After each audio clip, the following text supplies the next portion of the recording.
Juanzı bir günü tuş görüptü. Düşüde bu Juanzı bir kepinekке aylanıp güllerinin üstüde uçup yürgenmiş. Şununla tuyuksuz Juanzı düşüdün uygunup üzdün soraptı. Zaten men Juanzı tuş görüp kepinekке aylandım mı yoki kepinek tuş görüp men Juanzıga aylandım mı deydi. Endi navad siz bu yerdeki Juanzıdan Juanzı efendim zat siz rasmı yoki kepinek rasmı olsa Juanzı sizge tuş haqiqiy rast deb javob berdi. Bu hikayenin tuluğunu anlap bakalım.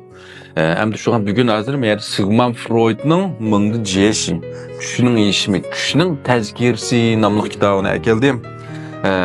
Hemmimiz düş görürüz. Bazı şunçılık hali düşlerini görüp kalımız. Bu acep bir neslerini görüp kaptı mende dep. Bazı şundak yaxşı düşlerini görürüz. Et degen şundak hoşal kopumuz. Akşam mındak pült dep düş görüptü mecmu mende. Bazı korkunç düşlerini görüp kalımız. Onda ise bu yerdeki düş degen neymi? Neyim için düş görürüz biz? Bu yerdeki düşümüz bilen bizden psikikimizden, royaltımızdan neyim münasebeti var. Hem de maş psikiki kızıqıdığan, maş düşünün neymesi kızıqıdığan dostlarga bugün Sigmund Freud'un Düşünün İşimi, Mıngdı Jeşi, Düş Tezkirsi namlı bu kitabına ağaç geldim.